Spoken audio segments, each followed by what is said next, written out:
नमस्कार, Vande Mataram. M coaching के digital platform में आप सबका स्वागत है। तो आज हम पढ़ने वाले हैं लेक्चर नंबर 6 के सेल को।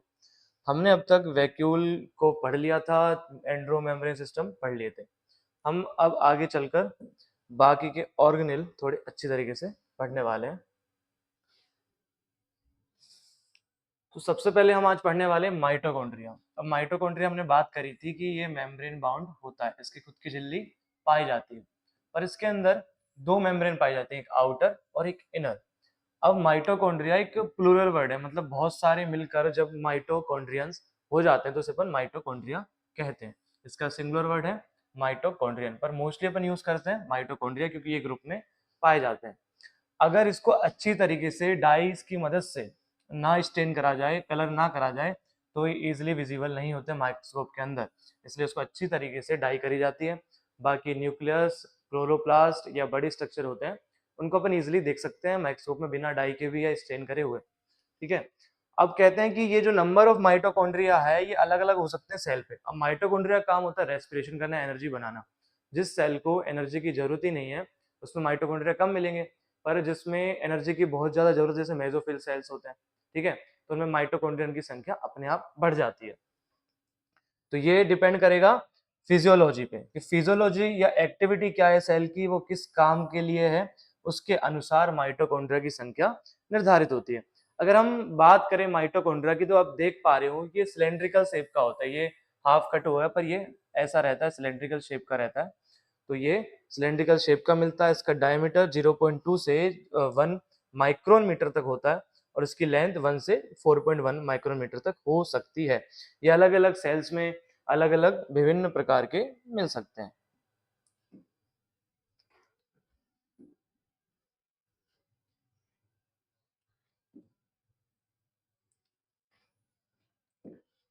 अगर हम इसके अगर स्ट्रक्चर की, इसकी संरचना की बात करें, तो अभी मैंने बताया कि ये एक डेंस दो मेम्ब्रेन से मिलकर बनता है। टू मेम्ब्रेन, मेम्ब्रेन बाउंड तो है, साथ में टू मेम्ब्रेन है। ये एक अच्छा याद करने के लिए पॉइंट बनता है। तब दो मेम्ब्रेन के बीच में स्पेस भी होगा, उसमें एंजाइम्स पाए जाएंगे, उसी की अपन बात करेंगे। अब जो स्पेस होता है, ये दो मेम्ब्रेन अगर ये माइटोकॉन्ड्रिया है, तो पहली मेम्ब्रेन यही हो गई इसकी, दूसरी मेम्ब्रेन ये वाली हो गई। तो ये जो स्पेस है, ये जो स्पेस है, इसे ही इंटर मेम्ब्रेन स्पेस कहते हैं, मतलब दो मेम्ब्रेन के बीच का स्पेस।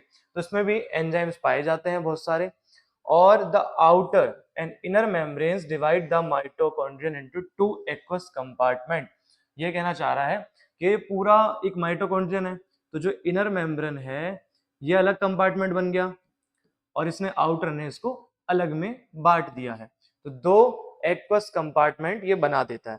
अब जो इनर कंपार्टमेंट होता है वो भरा होता है डेंस सब्सटेंस यानी मैट्रिक्स से।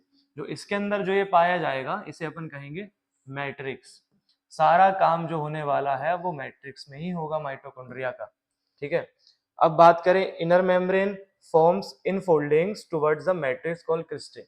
इसको अगर जूम कर लें तो जो ये इनर मेम्ब्रेन है, ये इनर वाली, ये ये अंदर की तरफ ऐसे स्ट्रक्चर बनाने लग जाएगी बहुत सारे, उसे ही हम क्रिस्टे कहेंगे। ठीक है। और क्रिस्टे क्यों बनाती है, अभी बताया था रेस्पिरेशन के लिए। अगर अपन को सरफेस एरिया बढ़ाना है, अपने लंग्स में क्या होता है, लंग्स में भी एल्वियोली होती है।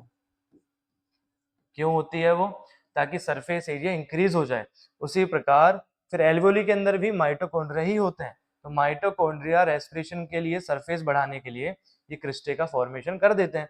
अपने पास अभी एक लेयर है और यहाँ पे ऐसे से बंदा है। सेम प्रोकैरियोट्स के अंदर मेसोजोम ने ये काम किया था।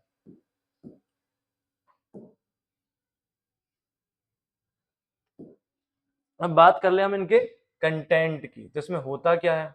ठीक है। तो बोथ मेम्ब्रेन, दोनों अलग अलग मेम्ब्रेन हैं, उनके पास अपने अपने एंजाइम्स हैं। ये नहीं है कि दोनों के पास सेम एंजाइम, वो अपना कार्य करेगी और वो अपना, तो स्पेसिफिक। ठीक है। आउटर के पास अलग है, इनर के पास अलग है, अपने हिसाब से वो काम करने वाले हैं। एक खास बात ये होती है कि इसका खुद का सर्कुलर डीएनए में पाया जाता है, जो कि डबल स्टैंडर्ड होता है। डबल स्टैंडर्ड मतलब इस टाइप से दो दो स्टैंडर्ड्स होंगे इसमें से। तो ये किस फॉर्म में होता है, पाया क्या जाता है इस फॉर्म में, सर्कुलर फॉर्म में मिलेगा, मतलब ऐसे ऐसे बना सकते हैं अपन इसको। ये सर्कुलर फॉर्म इस फॉर्म में ही मिलेगा, डबल स्टैंडर्ड होगा और सर्कुलर फॉर्म मिलेगा। इसके पास आरएनए के मॉलिक्यूल्स भी पाए जाएंगे। ठीक है। कुछ, क्योंकि अगर डीएनए जहां पे है तो वो बनने वाला तो आरएनए ही है, तो साथ में आरएनए भी मिलेगा। और आपको पहले ही बता चुके यूकैरियोट्स में दो तरह के राइबोसोम मिलते हैं, 70S और 80S। प्रोकैरियोट में सिर्फ 70S मिलते हैं जो कि सिर्फ साइटोप्लाज्म में होते हैं। पर यूकैरियोट में आते आते ये उल्टा हो जाता है मामला, 70S वाले चले जाते हैं ऑर्गेनेल्स में और 80S वाले पाए जाते हैं साइटोप्लाज्म में। तो 70S टाइप का जो राइबोसोम इसमें मिलने वाला है माइटोकॉन्ड्रिया में, जो प्रोटीन बनाने में मदद कर सकता है। अब इसकी बात करें हम अगर फंक्शंस की, तो माइटोकॉन्ड्रिया में रेस्पिरेशन होता है, हमने बात करी थी, पर कौन सा होता है, एरोबिक होता है। मतलब इसके अंदर ऑक्सीजन यूज होने वाली। एरोबिक का मतलब होता है जिसमें ऑक्सीजन यूज हो जाए, और एनोरोबिक का मतलब होता है जिसमें ऑक्सीजन यूज ना हो। तो जब हम रेस्पिरेशन पढ़ेंगे तो इसमें ढंग से पढ़ेंगे। अभी के लिए आप इतना समझ लीजिए कि माइटोकॉन्ड्रिया के अंदर एरोबिक रेस्पिरेशन होगा, इसमें ऑक्सीजन यूज होने वाली है। और ये ऑक्सीजन के यूज के लिए अलग अलग तरह के एंजाइम्स पाए जाने वाले हैं, और वो एंजाइम आउटर मेम्ब्रेन और इनर मेम्ब्रेन दोनों के पास मिलेंगे। ठीक है, अब हम बात करें कि एटीपी, तो ये इसी प्रोसेस के साथ ही एटीपी का निर्माण करने वाला है। ठीक है, एनर्जी क्या बनाएगा, ग्लूकोज आएगा इसके पास, और जब ग्लूकोज इसके पास आएगा तो ये पूरी प्रोसेस करेगा ऑक्सीजन की मदद से, और लास्ट में एनर्जी करेंसी यानी एटीपी बना देगा। एटीपी एक एनर्जी करेंसी होती है, एटीपी रूप में कन्वर्ट कर लेगा, एटीपी रख लेगा। अब इसको जब भी जरूरत पड़ेगी सेल को या कहीं भी कि हमें एनर्जी की डिमांड है, तो वो एटीपी यूज हो जाती है, इसलिए इसको कहते हैं energy currency of the cell. ठीक है, मतलब एनर्जी की मुद्रा, तो इसे एनर्जी बनाता है, तो इसको कहते हैं power house of the cell. यही पूरा पावर है, यही पावर चलाता है सेल की। अब इसका डिवीजन भी होता है, किससे डिवीजन होगा इसका, फीजन से। ये बस नॉर्मली ऐसे डिवीजन कर लेगा फीजन से। ठीक है, इसके दो टुकड़े हो जाएंगे। तो ये हमने थोड़ी सी माइटोकॉन्ड्रिया के बारे में बात कर ली है। अब हम बात करते हैं प्लास्टिड्स। भाई ये प्लास्टिड्स क्या होता है, मतलब प्लास्टिड होते क्या है, यही तो हमें बात करनी है। तो प्लास्टिड कहाँ are found in plant cells और यूग्लिनोइड्स। किसमें मिलते हैं, प्लांट सेल में मिलते हैं और यूग्लिनोइड। यूग्लिनोइड जब अपन टैक्सोनॉमी पढ़ेंगे तो बताएंगे कौन सी कैटेगरी है, अभी के लिए आप प्लांट ही समझिए ना। अब माइक्रोस्कोप के अंदर जब देखते हैं तो ये इजीली विजिबल हो जाते हैं, क्योंकि ये लार्ग हैं।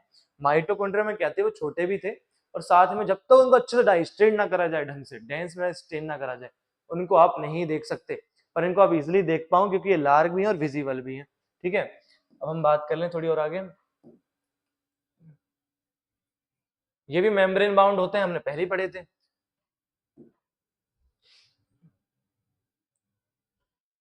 अब हम पढ़ रहे हैं कि भाई प्लास्टिड के टाइप्स क्या क्या हो सकते हैं। तो सबसे पहला जो टाइप है वो है क्लोरोप्लास्ट। तो क्लोरोप्लास्ट क्यों कहा है, इसको क्या क्या होगा इसमें, इसमें पाया जाएगा क्लोरोफिल। हम कहते हैं ना क्लोरोफिल है प्लांट्स के अंदर, तो वो कौन सा टाइप का प्लास्टिड हुआ, क्लोरोप्लास्ट। क्लोरोप्लास्ट के अंदर क्लोरोफिल नाम का और कैरेटिनोइड पिगमेंट पाए जाते हैं, जो किसके लिए इसेंशियल है, फोटोसिंथेसिस के लिए। हमने हमेशा कहा है कि फोटोसिंथेसिस में क्लोरोफिल का यूज होता है, क्लोरोफिल एक मॉलिक्यूल है, उसका यूज होता है। अब वो क्लोरोफिल जो पिगमेंट है वो किसमें पाया जाएगा, क्लोरोप्लास्ट में पाया जाएगा। तो जो प्लांट फोटोसिंथेसिस करेंगे उनमें कौन सा प्लास्टिड होगा, क्लोरोप्लास्ट प्लास्टिड होगा। उसकी खास बात क्या है कि उसमें क्लोरोफिल और कैरोटीनॉइड होते हैं, जो फोटोसिंथेसिस के लिए बहुत यूजफुल होते हैं। सेकंड टाइप का हम पढ़ेंगे क्रोमोप्लास्ट। क्रोमोप्लास्ट के अंदर क्लोरोफिल या कैरोटीनॉइड नहीं होते, बल्कि कैरोटीन होता है, जेंडोफिल होता है, जो प्लांट को रेड, ऑरेंज या येलो कलर दे सकते हैं। जैसे आपने देखा ना क्रोटन प्लांट देखे, इसके अंदर लाल पीले धब्बे पड़ जाते हैं। ठीक है, तो वो इस वजह से होता है क्योंकि उनके अंदर क्रोमोप्लास्ट भी मिलता है। ऐसा जरूरी नहीं कि इसमें क्रोमोप्लास्ट मिलेगा उसमें क्लोरोप्लास्ट नहीं मिलेगा, ऐसा नहीं होता, दोनों मिल सकते हैं।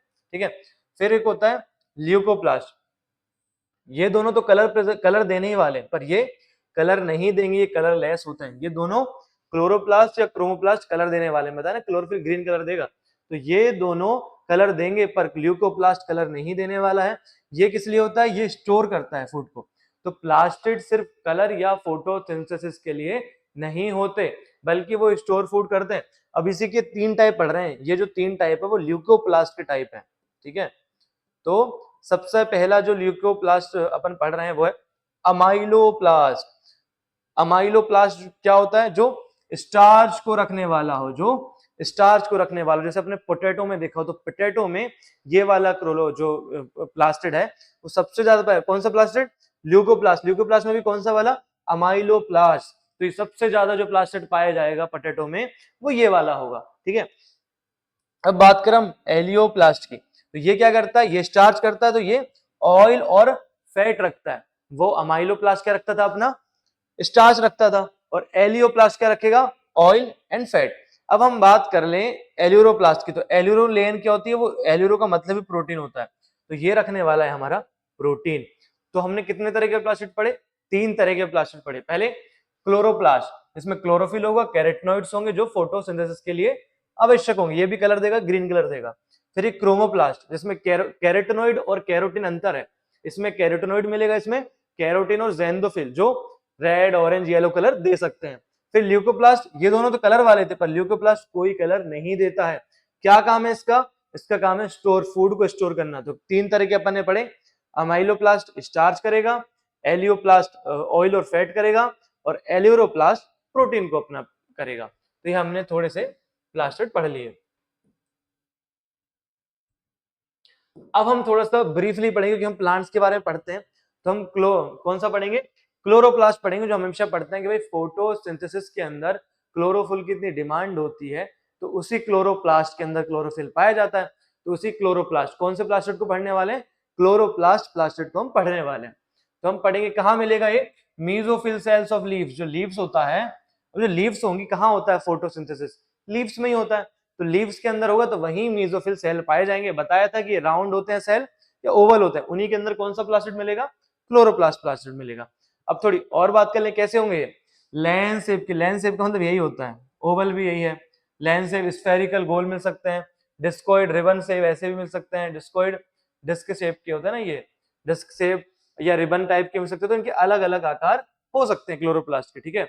इनकी साइज भी 5 से 10 माइक्रोन मीटर लेंथ में हो सकती है, और 2 से 4 माइक्रोमीटर विथ, मतलब लेंथ ये हो गई, ये लेंथ है, और ये है विथ। तो डायमीटर विथ लेंथ क्या है, छोटे छोटे मॉलिक्यूल है, उनमें डायमीटर विथ एक जैसी हो जाती है, पर अपन अलग अलग, थोड़ा बहुत अलग डिफरेंस होता है तो अपन अलग लिख लेते हैं, तो जिसमें जो मेंशन होता है अपन वही यूज करते हैं। तो 5 की माइक्रोमीटर लेंथ हो सकती है, 2 से 4 माइक्रोमीटर विथ हो सकती है।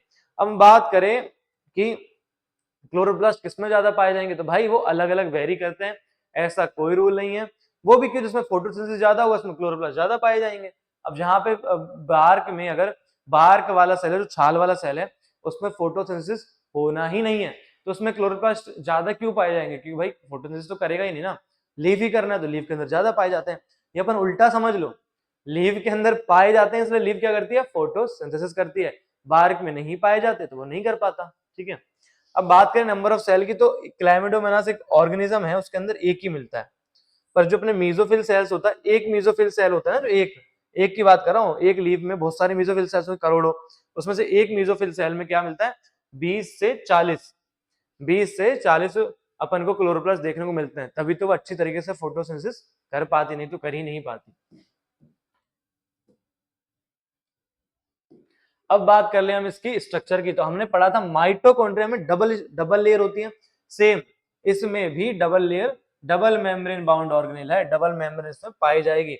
और जो अंदर का जो स्पेस है, ये वाला स्पेस जो अंदर आ गया, देखो ये इनर इनर मेम्ब्रेन, ये आउटर, तो उसको अपन ने क्या कहा था, मैट्रिक्स कहा था, ठीक है। माइटोकॉन्ड्रिया में इसको क्या कहेंगे, स्ट्रोमा, इसको कहेंगे हम स्ट्रोमा, नो ना कि मैट्रिक्स, ठीक है, इसको कहेंगे स्ट्रोमा इधर। अब जो क्या होता है, स्ट्रोमा के अंदर ही है ना, ऐसे ये स्टैक दिख रहे हो, ये देखो ऐसे दिख रहे हैं, ये स्ट्रोमा के अंदर है, तो ऐसे एक लगातार ऐसे ना, ऐसे रहते हैं। ये एक जो होता है ना, एक ही इसको कहते हैं थाइलाकोइड। तो थाइलाकोइड का एक पैरेलल में एक अरेंजमेंट रहता है, जैसे कॉइन रखे रहते हैं ना, कॉइन कॉइन के रूप में ये रखे रहते हैं, और इसे ही पूरा कहते हैं ग्रेना, पूरा मिला के इसको एक को कहेंगे थाइलाकोइड, पूरा मिला के कहेंगे ग्रेना। कहाँ पे होते हैं ये होते हैं अपने स्ट्रोमा के अंदर। तो उसी बेस पे करें कि फ्लैटेंड सेक्स ये कैसे होते हैं, ये एक अगर बात करें तो फ्लैट होता है, तो flattened sacs called thylakoids are present in stroma, stroma के अंदर वो प्रेजेंट होते हैं। अब कैसे अरेंज होते हैं, thylakoids are arranged in stacks, stack मतलब एक से पाइल्स, जैसे कॉइन सिक्के हम रखे रहते हैं ना एक दूसरे के ऊपर एक, तो एक के ऊपर एक रखा रहता है, ठीक है। अब ग्रेना, अब इसको मिला कहते हैं, जब पूरा हो जाए, एक तो थाइलाकोइड है, पूरे को ग्रेना कहेंगे, ठीक है, पूरे को हम कहेंगे ग्रेना। अभी ग्रेना कैसे कनेक्टेड पाएंगे, स्ट्रोमल लेमेला, ये आपस में क्या होंगे, कनेक्टेड होंगे, देखो ऐसे एक दूसरे से। तो ये जो ये आपको ट्यूब-लाइक स्ट्रक्चर दिख रहा है, यही है स्ट्रोमल लेमेला, इसी से एक दूसरे जो ग्रेना है कनेक्ट होंगे। देखो एक अगर बात करें, ये स्ट्रोमा है, पहले आउटर थी फिर इनर थी, इनर के अंदर जो भी मटेरियल है वो मैं क्या कहेंगे स्ट्रोमा। हमने उधर मैट्रिक्स कहा था, कहाँ पे, माइटोकॉन्ड्रिया के अंदर, तो इधर है स्ट्रोमा। स्ट्रोमा के अंदर भी लाइन से थाइलाकोइड, एक अकेला थाइलाकोइड है, बहुत सारे ऐसे अरेंज होते हैं तो स्ट्रक्चर को कहते हैं ग्रेना। अब ये जो ग्रेना है ये आपस में, ठीक, इससे मतलब किसकी मदद से, स्ट्रोमल। अब स्ट्रोमा है तो स्ट्रोमा का लेमेला मतलब स्ट्रोमल लेमेला, ठीक है, तो स्ट्रोमल लेमेला की मदद से आपस में कनेक्ट हो जाते हैं। Thylakoid membrane enclose lumen. अब जो ये थाइलाकोइड मेम्ब्रेन है, अभी इसकी बात कर लें एक सेल की, ये थाइलाकोइड है, ये तो क्लोरोप्लास्ट था, इसके अंदर क्या पाए जा रहे थे, थाइलाकोइड। अब एक थाइलाकोइड की अगर हम बात कर लें तो इस थाइलाकोइड के अंदर जो पाया जाएगा वो पाया जाएगा ल्यूमन। क्या पाया जाएगा, ल्यूमन पाया जाएगा, ठीक है। अब तक ये बात करी आउटर इनर, इनर के अंदर ये क्या आएगा, स्ट्रोमा। स्ट्रोमा में ये थाइलाकोइड अरेंज रहते, एक होता है थाइलाकोइड, ग्रुप होगा तो ग्रेना। ये आपस में स्ट्रोमल लेमेला की मदद से कनेक्ट हो सकते हैं। और एक की बात करें थाइलाकोइड की, तो थाइलाकोइड के अंदर का जो जगह होता है उसे हम ल्यूमन कहते हैं। अब हम कंटेंट की बात कर लें तो जो स्ट्रोमा पार्ट है, जो बीच वाला पार्ट था, उसमें एंजाइम्स होते हैं, जभी तो कुछ हो पाएगा, ठीक है, फोटोसिंथेसिस, एंजाइम्स होंगे। सर्कुलर डीएनए होगा, वही ऐसे गोल डीएनए होगा, और 70s राइबोसोम्स पाए जाएंगे, ठीक है। और जो थाइलाकोइड की बात करें तो इसी के अंदर ही, जब हमने बात करी ना, ये तो क्या है, क्लोरोप्लास्ट है, फिर ये ऐसे अरेंज होते हैं, ये एक बहुत सारे थाइलाकोइड्स हैं, तो एक थाइलाकोइड की हम जब बात करेंगे, इसको जूम करेंगे, तो इसी के अंदर क्लोरोफिल पिगमेंट पाया जाता है, जो फोटोसिंथेसिस करने वाला है, ठीक है। क्लोरोफिल का काम होता है सनलाइट को एब्जॉर्ब करना। अब हमने पढ़ा था राइबोसोम, तो राइबोसोम की हम जब बात करेंगे तो ये क्या बात करेंगे, ये ग्रेनुलर स्ट्रक्चर है, ठीक है, ग्रेनुलर मतलब दानेदार स्ट्रक्चर है, ग्रेन ग्रेन से है। पहली बार इसको कब ऑब्जर्व किया गया था, 1953 में। किसने किया था, जॉर्ज पैलेड ने। इसलिए क्या जॉर्ज ने इसका नाम क्या रख दिया था, पैलेड पार्टिकल। इस राइबोसोम को पैलेड पार्टिकल भी कहा जाता है, मतलब पैलेड के पार्टिकल। पैलेड कौन है, ये साइंटिस्ट हैं जिन्होंने 1953 में राइबोसोम को डिस्कवर ऑब्जर्व करा था, किसमें, इलेक्ट्रॉन माइक्रोस्कोप से। तो इनको पैलेट पार्टिकल भी कहा जाने लगा था, ठीक है, राइबोसोम की बात करें। अब राइबोसोम बने किससे होते हैं, ये डाउट रहता है, तो ये बने होते हैं आरएनए और प्रोटीन से, और इनकी कोई मेम्ब्रेन नहीं हो रही। हमने बात करी थी कि प्रोकैरियोट्स में भी पाए जाएंगे और यूकैरियोट्स में भी पाए जाएंगे। क्यों, क्योंकि इनके अंदर कोई भी मेम्ब्रेन की खुद की झिल्ली नहीं मिलती। पर अंतर क्या होगा, प्रोकैरियोट्स में सिर्फ 70s मिलेंगे, पर जबकि यूकैरियोट में 70 और 80 दोनों मिलने वाले हैं। तो हमने अभी तक यहां तक बात कर ली थी।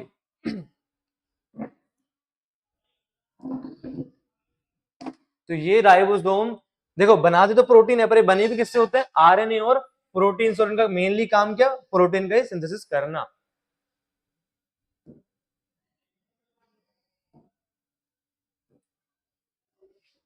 अब हम इनके प्रकार की, जैसे हमने पहले पढ़ लिए, तो 70s और 80s राइबोसोम्स पाए जाते हैं, ठीक है। 70 और 80s टाइप के राइबोसोम हमें मिलने वाले हैं। एस का मतलब क्या होता है, सैडबर्ग यूनिट है, जिसने मतलब साइंटिस्ट थे तो उन्होंने अपने नाम से दी सैडबर्ग यूनिट, ठीक है, उन्होंने अपने कर दिया। और ये किसके लिए स्टैंड होता है, sedimentation coefficient, indirectly a measure of density and size. Density और साइज के बेस पे साइंटिस्ट ने कुछ मेजर किया था, हमें इसको इतना डीपली नहीं पढ़ना है क्योंकि ये नहीं आएगा, क्योंकि अलग टर्म है। तो इनडायरेक्टली अपन ये समझ सकते हैं कि डेंसिटी और साइज के बेसिस पे अपन ने इसको नाम दिया सेडिमेंटेशन कोफिशिएंट होता है। एस का मतलब, एस एक सैडबर्ग यूनिट है जिसका मतलब होता है सेडिमेंटेशन कोफिशिएंट, जो होती क्या है, इनडायरेक्टली हम समझ सकते हैं कि डेंसिटी और साइज का मेजर है, डायरेक्टली नहीं है। डायरेक्टली डेंसिटी और साइज का मेजर नहीं किया, इनडायरेक्टली कह सकते हैं, कहीं ना कहीं यूज होते हैं ये टर्म इसमें, है ना। अब हम बात करें भाई, दो सब यूनिट से बनते हैं। अब इसमें मैथमेटिक्स मत लगाना, ठीक है, मैथमेटिक्स नहीं लगेगी यहाँ पे। तो क्या होगा कि हर जो, जैसे राइबोसोम जैसे 70s है, तो ये दो से मिलकर बनेगा, एक बड़ा यूनिट एक छोटा, इसी पूरे को हम 70s राइबोसोम कहते हैं। तो जो बड़ी वाली है वो है 50s और छोटी वाली 30s। मैथमेटिक्स मत लगाना, 50 + 30 80 होता है, पर ये होगा 70, ठीक है। तो ये से बन के बनता है। और 80s की अगर हम बात करें तो ये बनेगा 40 से, है ना, 60 बड़ा वाला और छोटा वाला क्या, 40। तो ये आपको याद रखने पड़ेंगे। 50 और 30 मिलके 80 पे टिक मत कर देना, 50 और 30 मिलके 70 बनाते हैं। अब बनाते नहीं कि इनका नाम रख दिया, इनका कुछ सोच के उन्होंने डेंसिटी कह रहा है ना, डेंसिटी और साइज के बेस पे उन्होंने ये 50 80 70 जो भी लिखा है वो सेडिमेंटेशन कोफिशिएंट है। क्या है वो? है सेडिमेंटेशन कोफिशिएंट। वो नंबर नहीं है, इनका क्या डेंसिटी है उसके बेस पे इनडायरेक्टली मेजर करके इन्होंने इसका नाम दिया। तो ये 70s कितनी यूनिट से बनता है? 50 और 30 से, और 80 वाला 60 और 40 से। तो ये आपको याद रहना चाहिए, हमने राइबोसोम के बारे में थोड़ा सा पढ़ा।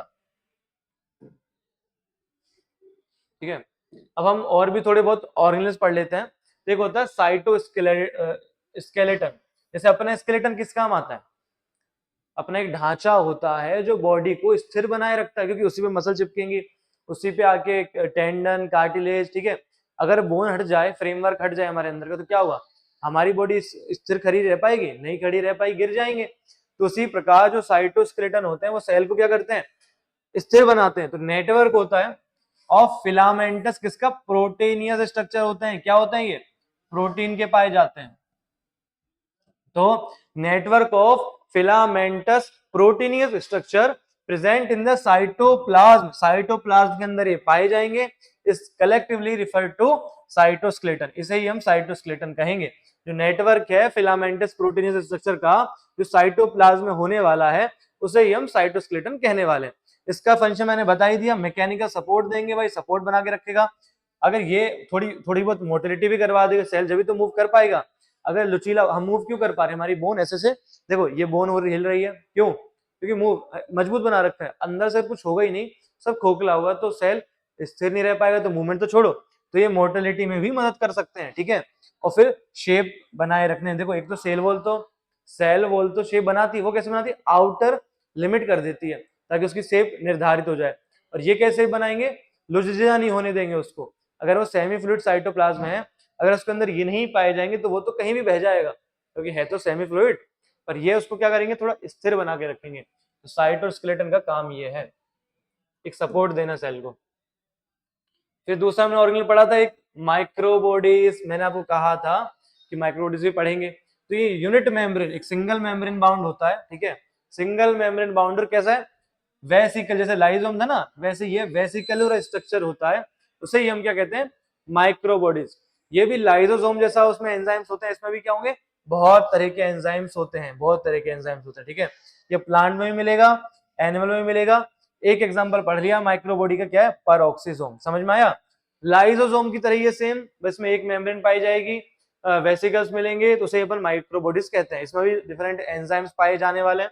ये प्लांट सेल, एनिमल सेल दोनों में मिलने वाला है। और साथ में ये परऑक्सीसोम, इसका एक एग्जांपल हमने पढ़ लिया।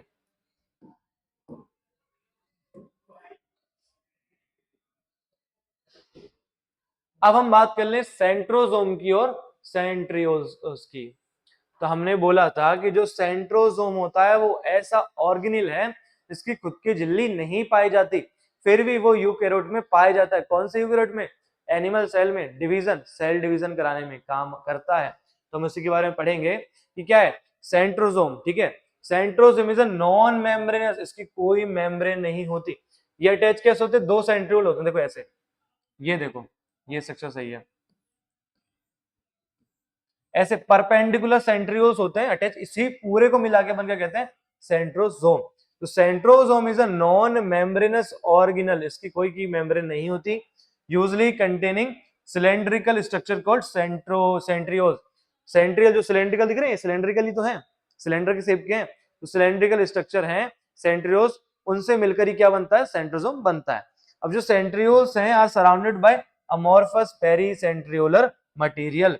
अब जो ये जो सेंट्रियोल्स हैं, इनके ऊपर जो मटेरियल ऐसे, इनके आसपास ऐसे मटेरियल रहता है, तो उसी मटेरियल का नाम हमने क्या बोल दिया? Amorphous pericentriolar material. देखो पेरीसेंट्रियोलर मतलब पेरी फेरी पे रहेंगे इसके, है ना, इसके पेरी फेरी पे जो मटेरियल है उसका नाम दिया पेरीसेंट्रियोलर। सेंट्रियोल का है तो पेरीसेंट्रियोलर मटेरियल। ठीक है, अब both the centriolar in centrosome, ये पूरा सेंट्रोजोम है, इस सेंट्रोजोम के अंदर both the centriole are arranged 90 degree पे अरेंज रहेंगे। ये मेन बात है, both the centriole in a centrosome lie perpendicular, मतलब 90 डिग्री पे रहेंगे to each other in organism like the cartwheel. ठीक है, कार्टविल कैसा होगा? एक के अगर जूम करेंगे तो भाई ये ऐसे स्ट्रक्चर, अगर जूम करेंगे इसको ऊपर से देखेंगे तो ऐसा मिलेगा, ऐसे। कार्टविल देखा है? कार्टविल वैसा, कार्टविल मतलब किसी गाड़ी का पहिया, तो ये देखो ऐसा मिलता है, तो अंदर सेंट्रल ऐसा दिखेगा।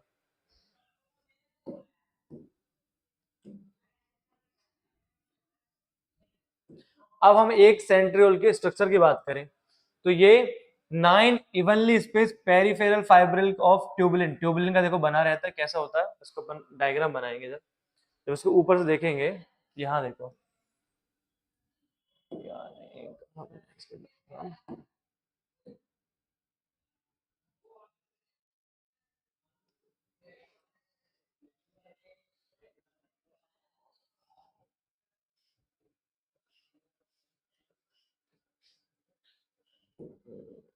इधर बनाते हैं फिर अपन पढ़ते हैं ना, ये डायग्राम पहले देखते हैं।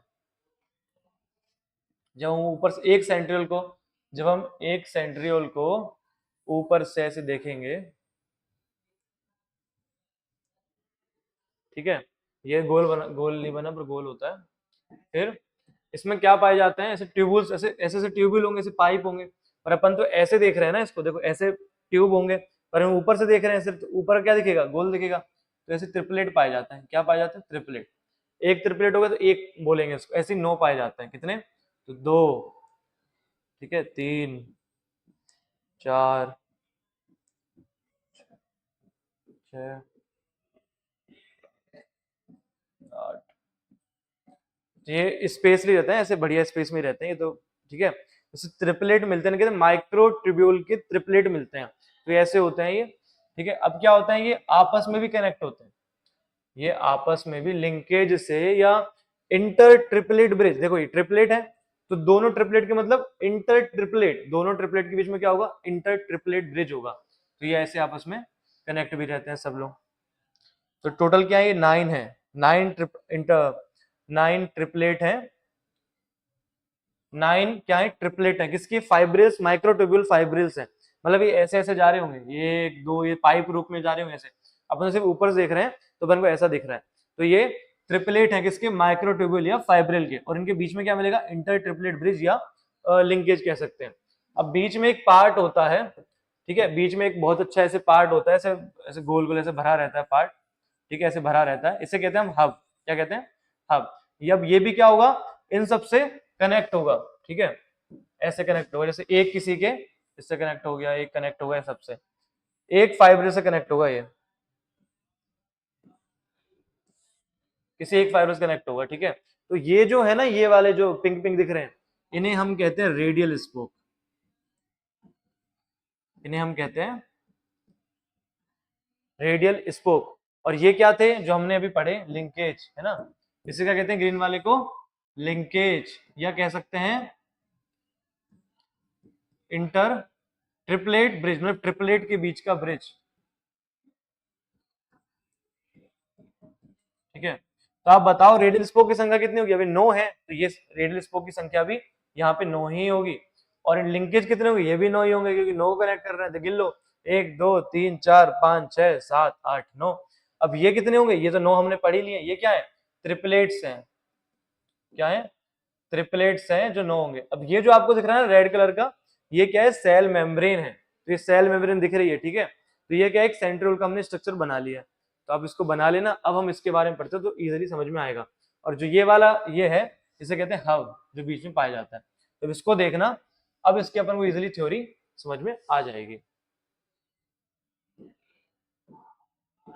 तो देखना, made up of 9 evenly spaced peripheral fibril, of किसके बने होते हैं, ट्यूबुलिन के, क्या होता है, पेरिफेरल, मतलब बाउंड्री पे किसके होते हैं, फाइब्रिल होते हैं, कितने होते हैं, 9 होते हैं। अभी मैंने 9 करी, पर हर क्या होगा, पर कह रहे हैं ईच, एक पैराफेरल फाइब्रिल कैसा होगा, ट्रिपलेट होगा, उसमें 3 पाए जा रहे हैं, मैंने बात करी ना, 9 क्या मिलेंगे, पेरिफेरल फाइब्रिल्स मिलेंगे, और एक पेरिफेरल फाइब्रिल्स कैसा होगा, ट्रिपलेट होगा, 3 पाए जाएंगे। अब कह रहे हैं कि the adjacent triplets are also linked, जो आपस में जो ट्रिपलेट थे वो आपस में एक लिंक से जुड़े थे, ठीक है, वो लिंक से जुड़े थे। अब वो या तो उस लिंक को कहेंगे लिंकेज कहेंगे, क्या कहेंगे, लिंकेज कहेंगे, ठीक है, या कहेंगे हम इंटर ट्रिपलेट ब्रिज, ठीक है, दोनों नाम हम यूज कर सकते हैं। अब कह रहे हैं the central part of the proximal region of the centriole is proteinaceous and called as hub, कह रहे थे ना, एक बीच में एरिया पाया जा रहा था, प्रोटीनियस होता है, वो क्या कहते हैं, उसको हब कहते हैं।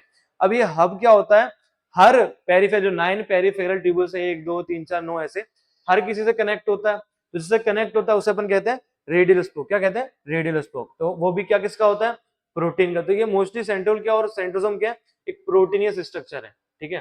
तो हमने समझ लिया।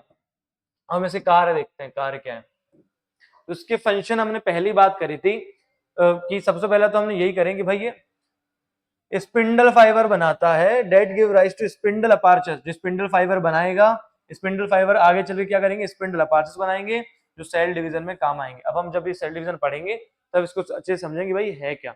अभी के लिए इतना मैंने आपको बताया, सेल डिवीजन में मदद करता है। कैसे करता है, ये बनाएगा स्पिंडल फाइबर जो आगे चलकर स्पिंडल अपार्चस बनाएंगे जो सेल डिवीजन में मदद करेंगे एनिमल सेल्स में।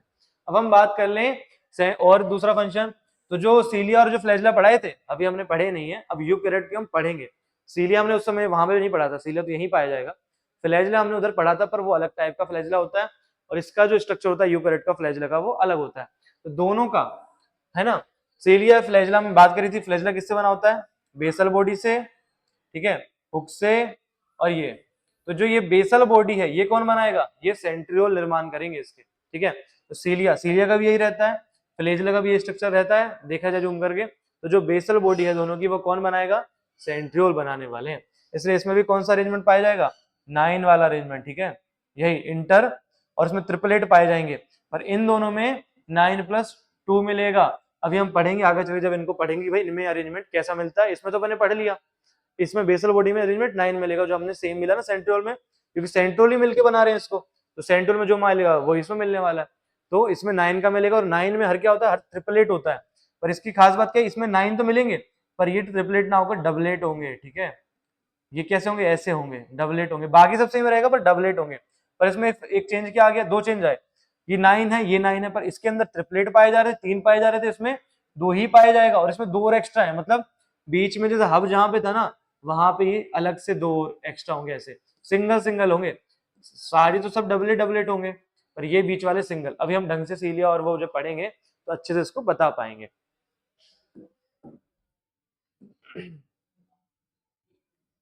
तो आज का अपना लेक्चर इतना ही है। अगले लेक्चर में अपन जो अपने पढ़ा सीलिया और फ्लैजला, इसका अरेंजमेंट देखेंगे। अभी इतना तो अपन ने पढ़ लिया है, और फिर न्यूक्लियस और क्रोमोसोम के साथ अपना सेल चैप्टर खत्म हो जाएगा। ठीक है, धन्यवाद।